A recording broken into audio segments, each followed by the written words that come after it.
Praise God. Purihin ng Diyos, mga kapatid. Alright, so patuloy po nating ipag-pray yung ating pong mga gawain po, no? At meron po tayong luksang kalatas, no, yung word na yun naririnig ko lagi kay ano yun. kay kanina to, mahal. Yung dating taga DZAS, si ano? Hardin ng Panalangin. Si Pastor Proseso Marcelo, ayan.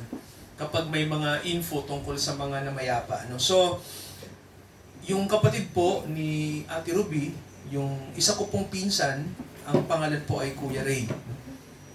So, si Kuya Ray po ay namayapa na po at ang kanya pong labi ay nasa Pangpalay. So, mga kapatid, nakikiisa po tayo, no, sa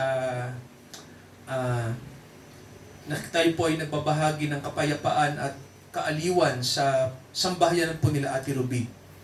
Dahil si Kuya Ray po ay kanyang kuya, kapatid po niya. Nawa ang biyaya ng Diyos at ang kapayapaan ng banal na Espiritu ay sumakanila. Muli mga kapatid, purihin natin ang Diyos, no? Dahil nitong nakaraan pong linggo ay kami po ay nasa Tagaytay at dumalo po kami sa isang couples retreat, no? Mga 2 days po yun, couples retreat. Dito sa may ang mga invited po ay mga pastors.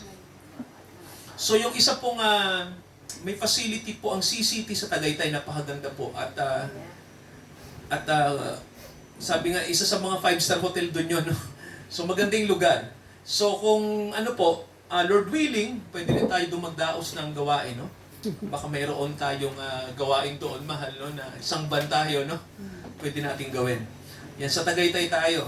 So, ganun din po, nag-undergo din po tayo ng sumama tayo sa vision, mission, goal ng CCT kasi partner ng household yon, yung ating mga kapatid, na abutin lahat ng sektor, no? Sa pamamagitan po ng prayer natin at suporta natin sa iba't ibang kaparaanan. So, may mga kapatid na po tayo nagpaplano ng loan, mahal, no? Ayan, ano? So, ano po, no? Ano lang po natin, nagagamit po kasi yung pera sa ministry. Yun po ang totoo, no?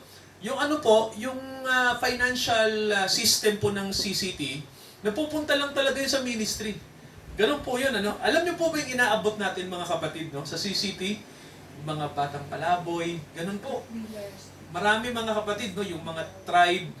So, street dwellers, mga tribes, yung mga corporate din kasama. At syempre po, yung mga may mga business na gusto nilang magkaroon ng puhunan. Yan. So pag-pray natin mga kapatid, no? Pero ang ano po, sir, 'di ba ang sistema ng CCT, mauobliga yung pauutangin na makinig ng Word of God. Yun inuobliga natin, no? Yun ang yun po ang sistema, no? Papalonin ka, pero sumumpa ka na you will listen to God's word. No, yun ang talaga. Ang goal talaga ng CCT, hindi talaga pautang, no? Ano lang po 'yon. Kumbaga po, sir, ano lang po 'yon, no? Yung po yung pinaka lang natin. Sabi nga natin pagdating sa physical, material, financial, no? Pauutangin yung tao. Pero ang goal talaga natin, yung intent natin ay makapakinig sila ng salita ng Diyos. Yan, kaya purihin po, no, na may CCT kasi nagiging strategy po siya, no, para makita natin kung sino talaga yung aabutin ng Diyos, no? Yung vision kasi ng CCT is makita yung Christ-centered. Tama, no? Kasi ang meaning po ng CCT, Center for Center for Community Transformation, no? Ibig sabihin po, matatransform ang community kung may mga maboborn again. Yun, di ba sir, no? Yun ang ating belief Hindi tayo naniniwala na itatransform natin yung lipunan na hindi nababago ang tao. Amen po ba? Di ba? Mababago lang ang lipunan kung mababago ang puso ng tao. Mababago yung heart nila, makilala nila si Jesus Christ. Kaya, yun mga kapatid ang puso ng CCT. So pag-pray natin yung ating pong group dito, no, sa household, At yung iba po natin binabible studyhan po, no? Dito po within Palmera. So, yun mga kapatid. So, mag-pray muna tayo sandali, no? At idulog natin sa Diyos ang ating pong pag-aaral. Father, i-bless niyo po ang inyong salita. Bagamat kami ay napagod sa mga occupation namin, trabaho, mga appointments, at gayon din po, pinagpipray namin sa lahat ng kaabalahan sa buhay, hindi dapat kalimutan na unahin ang inyong kaharian. At dinadalangin namin, Father, ang sambahayan ng Ate Ruby na ngayon po ay nasa kalungkutan, nagdadalamhati sa pagpanaw ng isa nilang kapatid. Ama, panalangin namin ang kaaliwan nyo sa kanilang family. At sa amin din po, na kamag-anak din po namin sila, mga pinsan namin, nawa po ang biyaya nyo po ay maranasan nila sa panahong ito. Ama, ngayon pong tanghaling ito, mangusap kayo sa amin, ang inyong salita po ay dumating sa sandaling ito, na kailangan naming marinig ang inyong revelation. Patawarin nyo kami sa aming mga kasalanan na nakikita nyo sa puso namin, winawaksi namin ito, patawarin nyo kami, pakasakdalin nyo kami. Ito ang aming panalangin, sa pangalan ni Jesus, lahat po tayo magsabi ng Amen. Praise God. So, mga kapatid, no, ang Panginoong Jesucristo, sinabi niya, no, noong panahon ni Noah, yung unang paghuhukom ng Diyos sa mundo. Sabi niya, sa kanyang pagbabalik ay tulad ito ng panahon ni Noah. But hindi, ano? So, let us read Matthew 24, or basahin natin to. Matthew 24, okay, may sinabi ang Panginoong Jesucristo dito, no, na pattern. Matthew 24, basahin natin yung verse 36. Okay, tingnan natin to. Matthew 24, verse 36. Ito ang sabi ng Panginoong Jesucristo, ngunit tungkol sa araw at sa oras na yon, walang makakaalam, kahit ang mga anghel sa langit, kahit ang anak man, kundi ang Ama lamang. At kung paanong ang mga araw ni Noe, ayan, ano? Binanggit si Noah, kung paanong mga araw ni Noe, ang sabi rito ng Panginoon, gayon din naman ang pagparito ng anak ng tao. So, ginamit ng Panginoong Jesucristo yung panahon ni Noah, tulad din ng pagbabalik niya, no? At mapapansin natin, mga kapatid, no, ginamit ng Panginoon yung kanyang title, no, Son of Man. Kasi, when we say Son of Man, ang ibig sabihin po ay the prophet, no? Ang Panginoong Jesucristo ay nagpapakilala bilang propeta. So, mga kapatid, bakit mahalaga, no, na sa second coming ni Jesus Christ, bakit mahalaga na ma-emphasize yung pagiging niyang prophet? Di ba Pastor Hari na? Bakit may propeta na naman? Well, eto mga kapatid, no, para maintindihan natin. Kaya kailangan ng prophecy at prophet, kasi po, ang pagdating ni Jesus ay, ang sabi ng Bible, sa kanyang pagdating ay makakarinig ang mga anak ng Diyos ng prophetic revelations. Sabihin nyo nga po, prophecy. Yan, no? So, sir, di ba meron kayong, yung ang bagong Biblia, di ba? Sa isang translation ng Revelation, mababasa natin yung, sa chapter 1 ng Revelation, ito po may babasahin akong version, no, ng Bible, tungkol sa pagkakagamit ng, ito ang ganda ng pagka-translate eh. Basahin nga natin yung Revelation chapter 1. Basahin natin yung basahin natin yung verse 1. Okay, tingnan natin to. Revelation, yan. So, ito ang sabi, ang apokalipsis ni Jesucristo. Mga kapatid, gusto kong itama yung word, no? Apokalipsis, revelation sa English. Ano bang ibig sabihin ng apokalipsis? Ang ibig sabihin po ay alisin yung takip. Yun ang ibig sabihin ng apokalipsis, no? Alisin yung nakatakip para makita natin kung ano yung nasa loob, no? Yung po yung unveiling ang ibig sabihin, no? So, ang paghahayag ni Jesucristo na ibinigay ng Diyos sa kanya upang ipahayag sa kanyang mga alipin, sa makatuwid ay ang mga bagay na nararapat ng mangyaring madali. Siguro may mag-iisip sa atin, Pastor, di ba na kay Noah tayo? Bakit papunta tayo sa Revelation? Kasi di ba sabi ni Jesus, kung paano siya babalik sa time na ito, the same pattern noong panahon ni Noah. Kasi noong panahon ni Noah, nagbigay ang Diyos ng 120 years na pagitan, no? para i-preach ni Noah, kasi di ba mga kapatid, pinag-usapan natin nung last week, di ba, na si Noah, he is preaching not just words, but through action. Di ba? Nagsasalita si Noah dahil nagsasalita siya sa pamamagitan ng kanyang ginagawa, and at the same time, I believe na siya ay nagpipreach din. Kasi, ang sabi ng Bible, siya ay preacher ng righteousness. Kaya nangangaral si Noah habang ginagawa niya yung arka. Tama ba, sir? No? Naniniwala ako doon, ano? Na hindi binanggit ng Genesis yun, pero sa ibang account, binanggit po yun, no? May mga ibang source ang mga rabbi sa Israel na si Noah ay isang prophet. Isa siyang propeta, no? Kaya mga kapatid, sabi ng Bible sa atin, ganun din, no? Nang si Noah ay nagpa-prophesy sa darating na dilubyo sa mundo, magkakaroon ng universal flood. Ganun din sa time natin ngayon.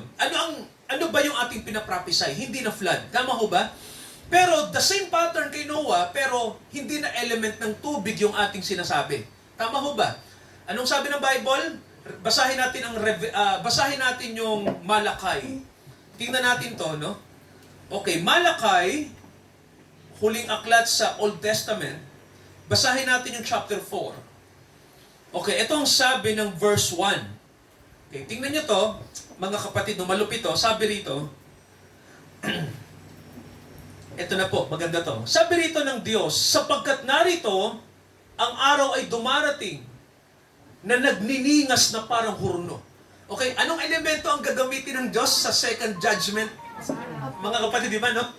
The day cometh that shall burn as an oven. Ngayon, itong apoy na to, dati tubig yung ginamit ng Diyos, di ba? Kumitil ng halos bilyong tao noong panahon ni Noah. Ngayon mga kapatid, may darating na element at apo yun. Nakita nyo ba yung... Gusto ko pong balikan yung nangyari sa Los Angeles nung New Year. Mga kapatid, naalala nyo po ba? Yung wildfire. Diba sa Los Angeles? Ilang bahay po yung nawala? Sabi sa statistics, sir. Hundreds. Hindi lang yata hundreds no? Thousands And then, alam nyo po, di ba, bahay ng mayaman, bahay ng mga may kaya, anumang bahay yan, anong nangyari? Ano na lang po natira? Nung dumaan yung apoy. Ano na lang pinatira? Ano na, sir? Pader na lang. Yung iba nga, wala na Yung, si Mrs. nga nagtatanong, yung asawa ko na, di ba pag apoy, dapat may matitira pa? Pero pag matindi yung apoy, mga kapatid, kahit bato pa yung bahay mo, no? Talagang ano po yan, magiging abo yan, no? Ganun katindi, no? Lalo na mga kapatid, ang sabi ng Bible sa atin nakalagay, nagniningas na parang hurno. Naalala niyo pa si Shadrach, Meshach, Abednego sa aklat ni Daniel, di ba? 7 times pinainit yung hurno. Tama po ba? At sila itinapon doon. Alam niyo po, simbolo yun mga kapatid, no? Na ganun ang mangyayari sa panahon ng kapigatian. No, mga kapatid, no? Ganun ang mangyayari po, no? Marami ang masusunog unless na ikaw ay parang si Shadrach. No? Sabi ng Bible, di ba na anong sabi? Ni dulo ng hibla ng buhok nila, hindi nasunog, sir, nung itapon sila sa 7 times na hurno. So, mga kapatid, pero iba yun Mga anak ng Diyos sila Shadrach Pero sabi rito ng Bible, ang masusunog ay yung mga, tingnan nyo pang sabi, lahat ng palalo. Nakita nyo po, no? Lahat ng palalo, lahat ng nagsisigawan ng kasamaan ay magiging parang dayami. Nakakita na po ba kayo ng dayaming nasusunog? Mga kapatid, di ba? O boser, di ba? Abo na lang.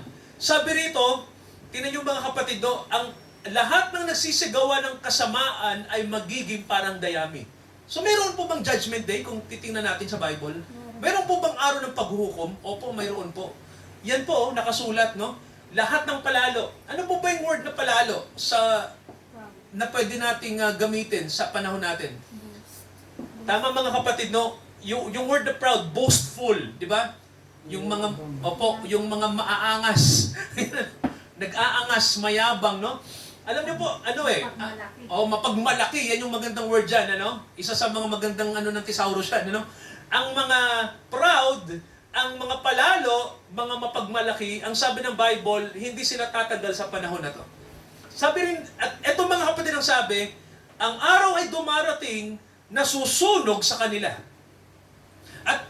Pag nangyari na po yung ano na yan, element ng fire, alam niyo po, naalala ko sa Los Angeles din, si Billy Graham, sinabi niya yan nung siya ay unang mag-preach sa Los Angeles, 1949. Nasabi niya, ang Los Angeles ay may threat ng atomic bomb. Sabi niya kasi nung panahon na yon ay simula sir ng Cold War.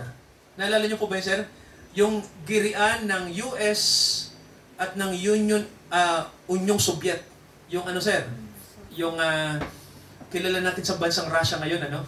Pero ang Russia noon, ang pangalan nila ay USSR. No? Kasi maraming bansa ang nag-unite sa kanilang umbrella. Kaya ang pangalan nila ay USSR, no? Union of Soviet Socialist Republic. So, sila ang kumakatawan sa tinatawag nating mga socialist o yung mga tinatawag nating nagsusulong ng idea ng communism. Ngayon, sir, naalala ko po, nung time na yon, ang US ay natatakot, no? Parang ano, sir, kasi 'di ba, may bansang makapangyarihan na against sa kanila, tulad ng Russia. Kaya nung time na yon sa Los Angeles din, no, the same na lugar, sabi ni Billy Graham na ang Los Angeles ay may threat ng atomic bomb. Mga ganun, ano, maaaring sa susunod na taon mangyari yan. So, natatakot ang mga tao nung time na yon.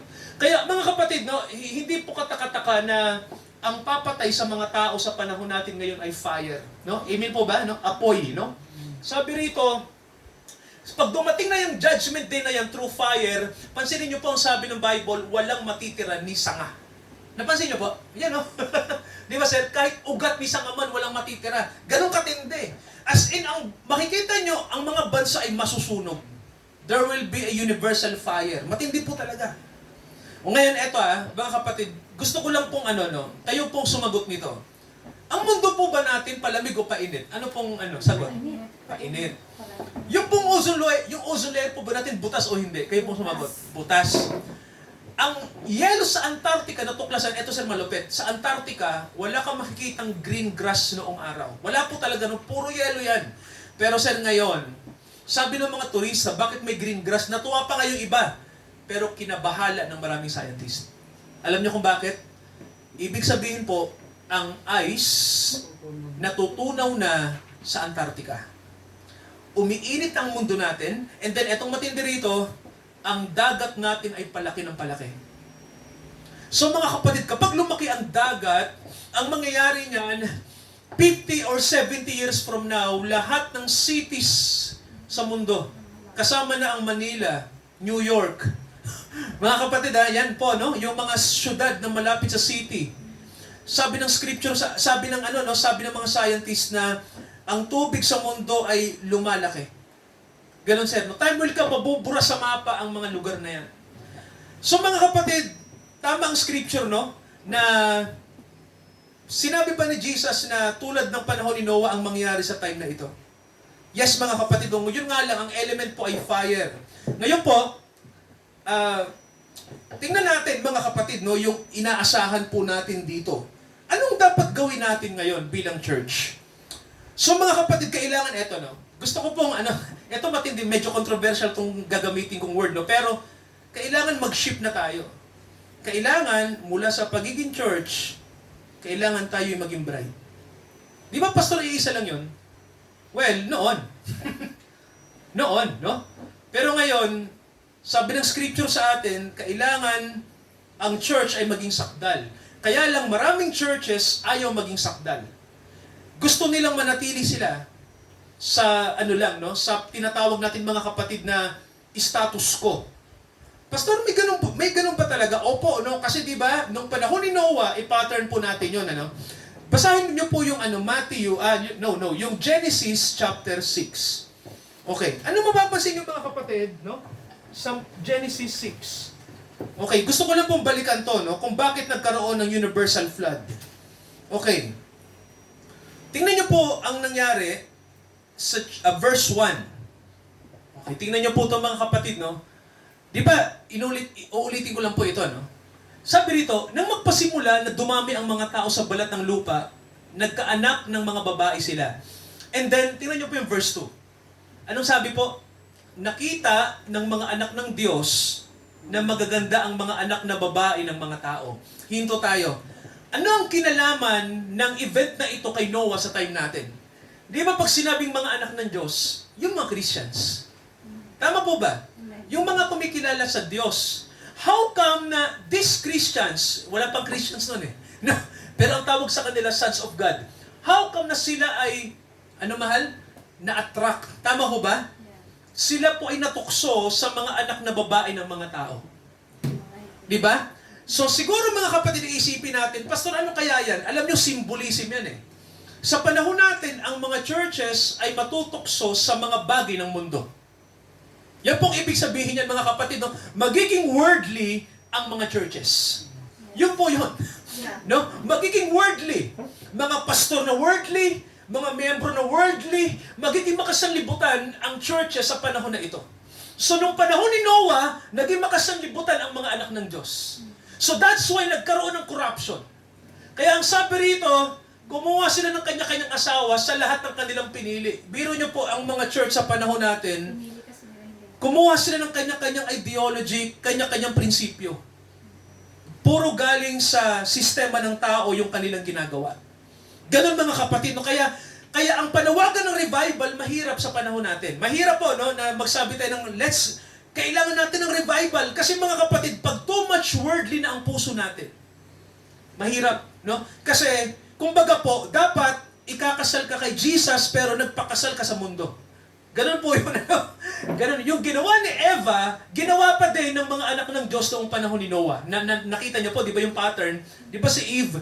Saan siya nakinig, mga kapatid? Bakit nagkasala ang tao? Di ba? Hindi siya nakinig sa Panginoong Hesukristo. Tama ho ba? Kasi ang Panginoong Hesukristo, tree of life. Tama ho ba? Nakinig siya sa tree of knowledge. Yung puno ng karunungan na kinakatawan ng... Alam niyo na.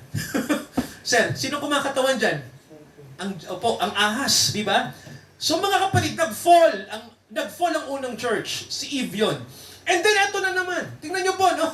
Eto na naman, no? Naulit na naman ng panahon ni Noah, ang mga anak ng Diyos, nag-asawa sila ng mga anak na babae ng tao. Nagkaroon ng corruption. So mga kapatid, tingnan natin sa Revelation yan, ano? Meron po ba, Pastor, sa Revelation? Opo, patunayan natin, mga kapatid, no, na the church ay makokorrupt. Yung po yun, ano? So, tingnan natin yung Revelation chapter 17. Ito po. Okay. Basahin po natin ang... Okay, verse 1. Okay, tingnan natin ito mga kapatid. No? So, ito, nag-aaral tayo ngayon. Sabi rito, dumating ang isa pa sa 7 anghel na may 7 mangkok. Alam natin yung 7 mangkok, no, simbolo yun ng darating ng mga salot. Naalala niyo po ba yung hula sa 2032, di ba? Na may darating na asteroid na sabi ng mga scientist, ano lang kayo, no? Ano lang kayo, stay put lang kayo, no? Hindi yan tatama sa Earth. Sabi ng scripture sa atin, sa panahon ng 7 mangkok ng ibuhos yan, at yung 7 trumpet, sir, doon dumating yung asteroid. Yun po yun. Sabi rito, isang angel, isang judgment angel na may hawak na 7 bowls, ang lumapit kay John nung time na yon. At ang sabi, pumarito ka, tingnan niyo po, ipapakita ko sa iyo ang hatol sa bantog na patotot na nakaupo sa maraming tubig. Napansin niyo po yung word na great whore? Ito sir, no? Meron, no? Great whore. No? Ang dakilang prostitute. Ayan, no? So, prostitute. So, bakit nakasimbolize na salitang prostitute? Kasi mga kapatid sa Bible, ang prostitute, ang patotot po, yung sinasabi natin na, ano pa ba yung ibang word niya, sir, na masakit yung word na iba, no? Yung iba medyo bastos na. Ganun, ano?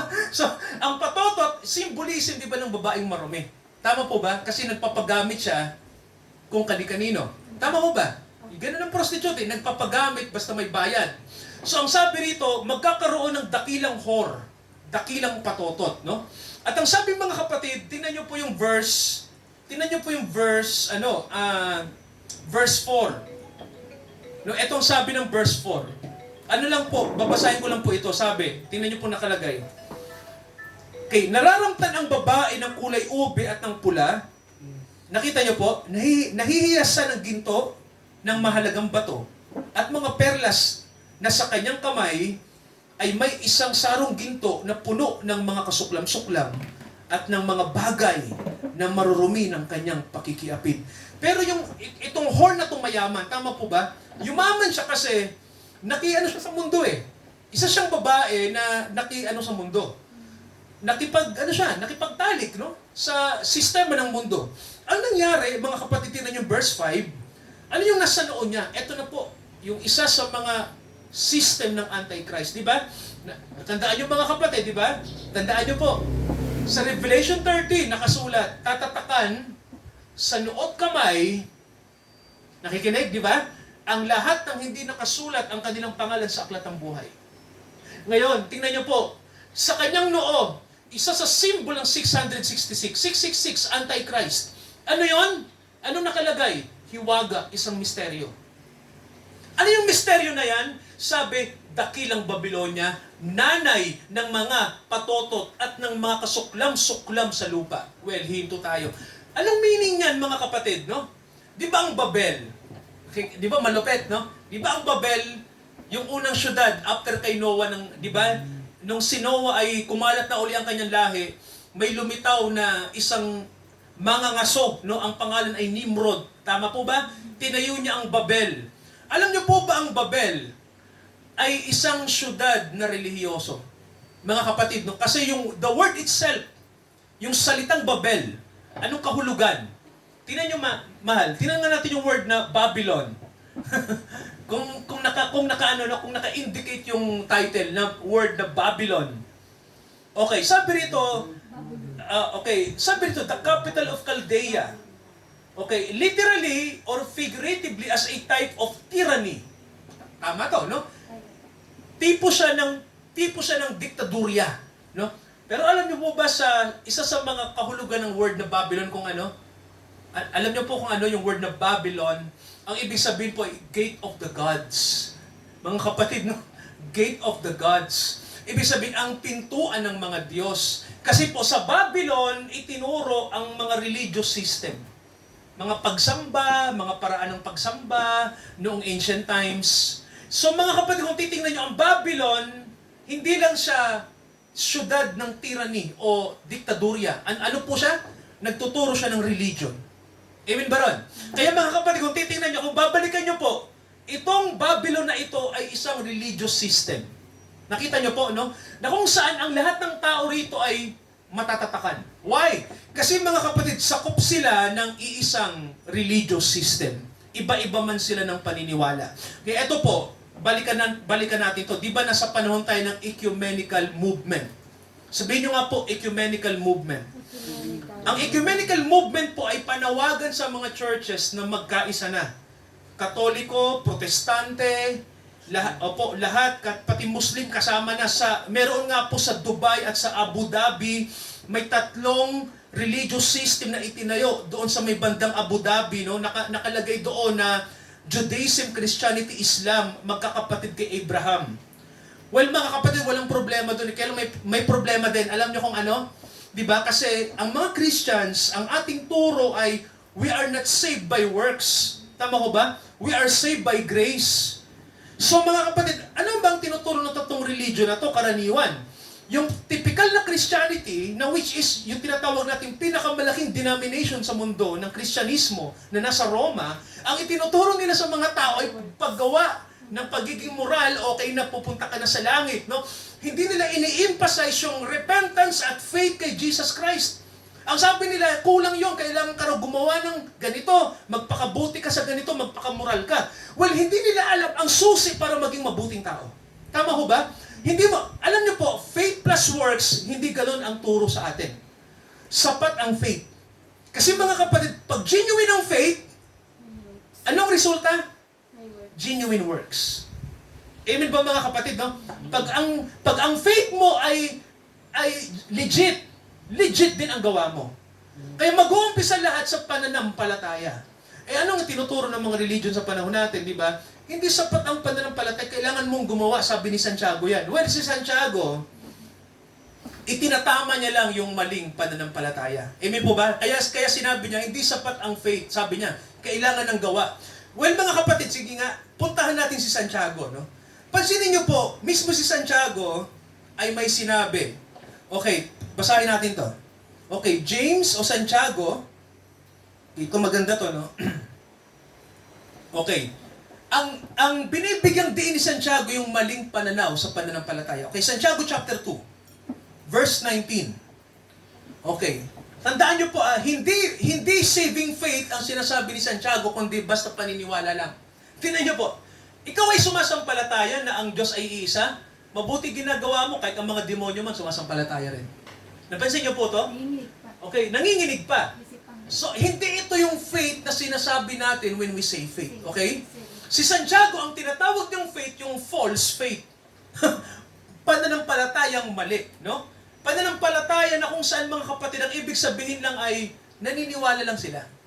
Pero yung tinatawag na saving faith, pananampalataya na nakapagliligtas, hindi yan ang ibig sabihin yan. Tuloy natin ang pagbasa. Datapat, sabi ni Santiago, ibig mo bagang malaman o taong walang kabuluhan na ang pananampalataya na walang gawa ay baog? Tama po. Agree ako. Why? Kasi ang totoong faith, sir, May bunga. ang totoong faith, May may bunga yun. Hindi baog yun. Tama ho ba? Kaya ang sinasabi rito ni Santiago, yung maling faith, hindi yung tamang faith. No? Hindi magkakontra si Santiago at si Pablo. Mga kapatid, tandaan natin, hindi sila magkakontra. Parehas sila nasa Bible eh. No? Hindi lang makita ng mga simbahan ang ibig sabihin ng salitang faith at works, no? Hindi ba sir kumbaga sa di ba? Hindi maipaliwanag ng biblical na walang sasagasaan kasi kapag ang Bible nagkamali ka ng interpretation, mamamali lahat 'yan. Tama ba? Parang isang puzzle na malaki 'yan no? Na may unity. Ngayon kung pagsasabungin natin yung faith at works, hindi tamang interpretation 'yon. Yun ang totoo, no? Mali ang interpretation, no? Pag sinabi natin na, kita mo, pastor, pananampalataya daw. Pag walang gawa, di baog. Tama ka. Yung pananampalataya na hindi saving faith. Yung pananampalatayang hindi galing sa Diyos, sa tao lang. Baog talaga yan. Tama si Santiago, no? Na kung ang pananampalataya mo lang makatao, pakita mo sa gawa, hindi talaga makikita yon. Ganon yun. Ano? Kaya sabi rito, hindi baga ang ating amang si Abraham inaring ganap sa pamamagitan ng mga gawa. Tama, no? Kasi mga kapatid, si Abraham, first of all, sumampalataya. Kaya inaring ganap si Abraham, hindi lang sa faith niya. Tama ho ba? Kundi sa kanyang gawa. Nakikinig po ba? Mga kapatid, no? Si Abraham, tandaan niyo po he was justified by faith. Tama? And then, works. Kasi mga kapatid, pinakita ni Abraham yung faith niya sa pamamagitan ng kanyang gawa. Dahil legit ang faith niya. So mga kapatid, ito yung sinasabi natin na sa panahon na ito, maboblurred yan. Tama ho ba? Palalabuin ang kaawayan sa mga ituturo niya. Kasi sabi ng Bible, si Satan ay magtuturo din ng mga doctrine sa churches. Ipapasok niya yung mga teachings na galing din sa kanya. At ang mga church naman, maniniwala. Tulad po nito. Tingnan natin, mga kapatid, no? Revelation, basahin natin to, chapter 2. Okay, verse 23 to 24. Okay, tingnan natin to. Okay, mga kapatid, iserye na lang natin to, no? Para hindi tayo magtagal. Okay, sana po next week, magkita-kita ulit tayo. So sabi rito, tingnan niyo po. Anong sabi ng Diyos sa isang church na ang pangalan ay Thyatira sa Revelation? Sabi niya, papatayin ko ng salot ang kanyang mga anak. Malalaman ng lahat ng mga churches na ako'y sumasaliksik ng mga pag-iisip at ng mga puso. Dito po, ang Panginoong Jesucristo to nagsasalita siya, na ang sabi niya, ang church ng Thyatira, symbolism to, no? May panahon, noong panahon na ang church ay lumalaganap sa Europe, di ba mga kapatid nag-adapt ng mga pagan elements? Mga kapatid, ganun talaga, nag-adapt. Alam niyo po yung Easter, yung Easter na tinatawag ng pagkabuhay, alam niyo po kung tutuklasin niyo, galing yan, yung word na Easter, wala naman sa Bible yan eh. Galing yun sa isang pagan word na ang pangalan ay Ishtar, na ipinangalan kay Esther. Si Ishtar ay isang god. At alam niyo po, pagan god. Mga kapatid, alam niyo, ba't hindi nung pag ikaw, nag-research ka sa Bible, marami kang makikita. Na kung saan tradition, pero parang hindi biblical. Ganun ano? So, tutulad yan. Yung Christmas, sir, di ba, pinag-aaralan din natin. Yung 25, di ba, pagsamba yun kay Tammuz, pagsamba sa sun. Di ba? Hindi naman talaga siya Christmas. Tama ho ba? Ang kapanganakan ni Jesus, bandang summer, hindi naman winter. So kung titingnan niyo po, mga elements ng pagan. Sabi rito, sabi ng Panginoon, papatin ko ng salot ng kanyang mga anak. Ano ba yung salot na darating sa mga church? Mga kapatid, no? Marami po. Sabi rito, ako'y sumasaliksik ng mga pag-iisip at mga puso. Bibigyan ko ang bawat isa sa inyo ng ayon sa inyong mga gawa. Tingnan niyo po yung verse 24. Datapot sinasabi ko sa inyo sa mga nasa Tiatira, sa iba, sa lahat ng walang aral na ito na hindi nakakaalam ng malalalim na bagay ni, tingnan niyo po. Deep things of what? Mga kapatid, no, nagtuturo ang diablo ng mga teaching sa church. Mga kapatid, no, nakakapasok sa loob. Bakit, pastor? Kasi ang Holy Spirit, imbis na siya ang mag-lead. Sino ang pinag-lead? Dapat ang Holy Spirit, kakayahan na lang ng sariling makatao na lang yung ginagawang interpretation. Kaya pansinin niyo mga kapatid, diba, na nalulungkot tayo kasi tayong nagsisik ng truth, minority. Tama ko ba? Pero yung hayahay sa kanilang denomination, they are not seeking the truth. So mga kapatid, as Christians, ang challenge sa atin, seek the truth. I-seek natin ang Panginoon. Ganun po, no? Kaya nga sabi ng scripture sa Laodicea, kumakatok siya eh. Diba? Kasi ang church ay nasa worldliness, kumakatok ang ating Messiah. Kaya mga kapatid, tulad din ng panahon ni Noah. Tama ko ba? Si Noah, nung time na yon, sabi niya, flood will come. Ang Diyos magpapadala ng dilubyo. And then people are laughing. Tama ba? Ang mga tao ay nagtatawa, hindi siya pinapansin, ginagawa siyang laughing stock. At mga kapatid, tinan niyo po, di ba? Ang unang patak ng flood ay dumating. Tama ba? Naghintay pa ang Panginoon ng 7 days. And then ito po, malupit. Tinan niyo po yung grace ng Panginoon. 7 days, sir. Di ba? Naghintay. Hindi pa rin nagsara yung pinto. Another 7 days. Anong ibig sabihin, mga kapatid? Ano ang Diyos? Mahabagin. Tama ba? Gusto niyang iligtas ang tao. Pero sir, kung ayaw ng tao magpaligtas, di ba? Nananatili yung kanyang pagiging matigas sa Diyos. So mga kapatid, eto na yung bye-bye. No? Pag nagsara na ang pintuan ng grasya, pag dumating na yung Son of Man, kasi ang Son of Man tumatawag sa atin si Jesus Christ, no? At ang sinasabi ni Jesus, kung ang pintuan ng arka, si Jesus ang pintuan ngayon. Amen po ba? No? So hindi church ang pinto. Kasi sir, di ba, may pananaw yung ibang sekta na ang arka daw sa time natin ang simbahan. Actually, hindi. Ang arka sa time na ito, ang Panginoong Hesukristo. Ang Word of God. Kaya hinahamon natin ang mga tao na to be born again, tanggapin nila si Jesus, mag-repent, kasi siya ang arka natin sa time na to. Pag wala si Jesus, kasama kang mapapahamak. Kasama kang malilipol sa apoy na darating. Lilipulin ang lahat ng tao.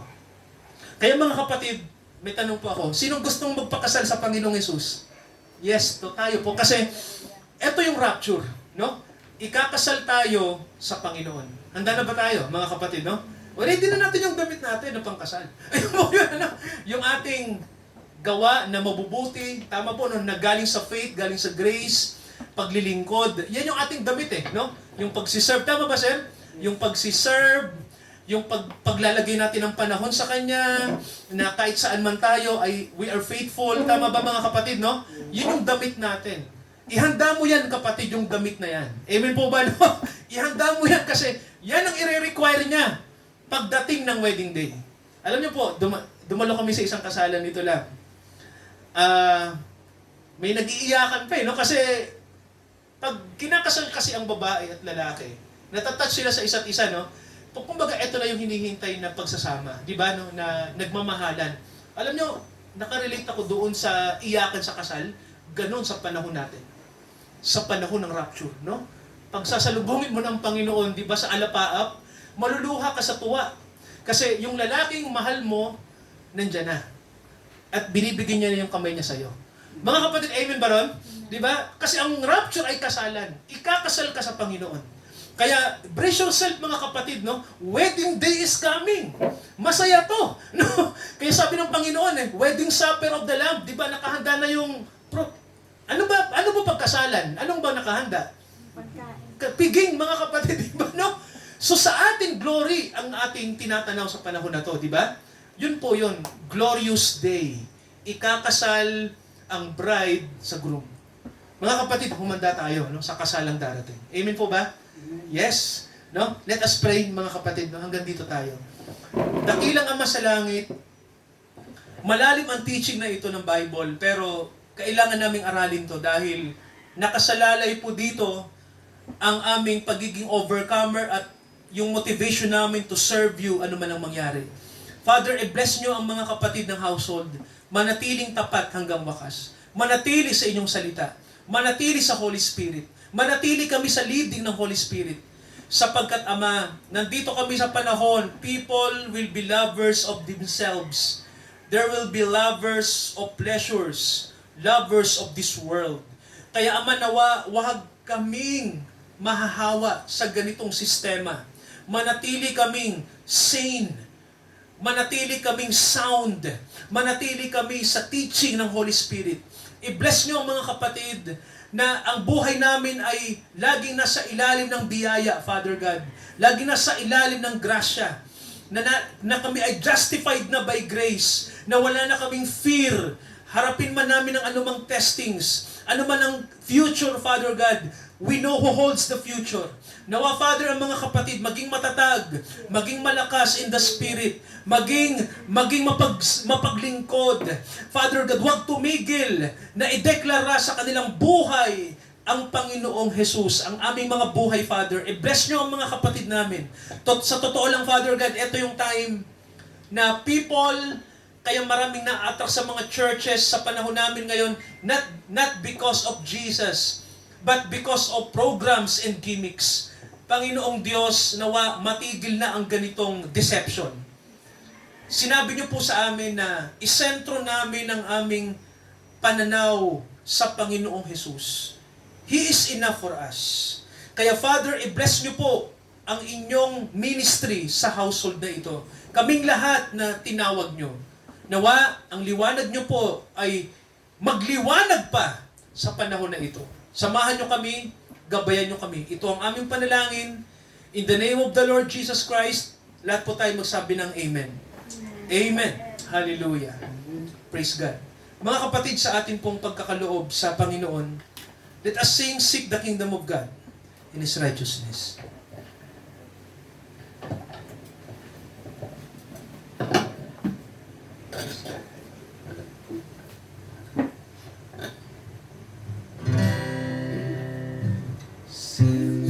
Give us the kingdom of God, and His righteousness, and all these things shall be added unto you. Hallelujah, hallelujah.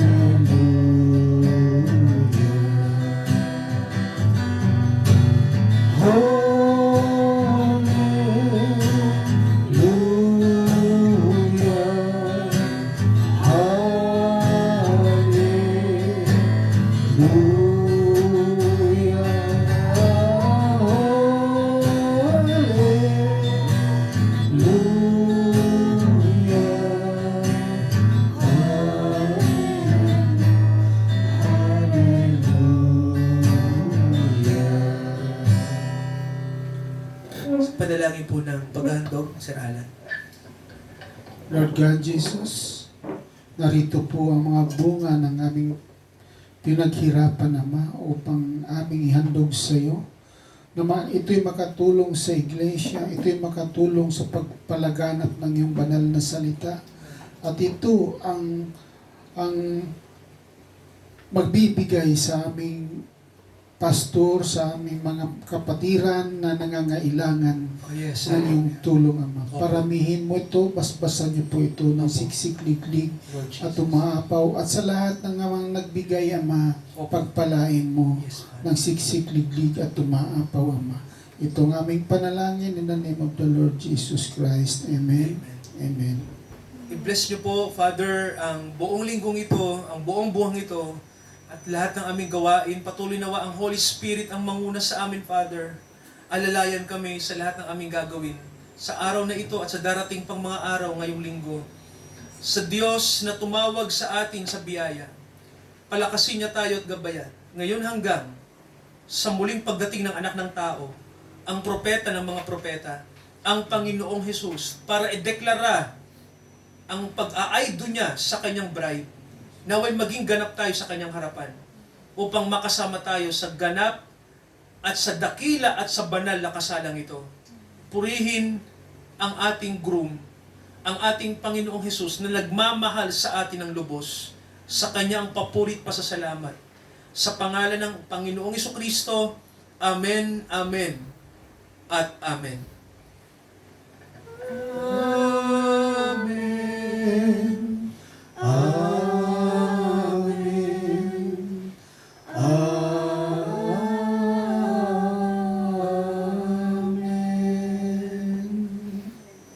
Purihin ng Diyos. Purihin ng Diyos, mga kapatid. Praise God. Hallelujah.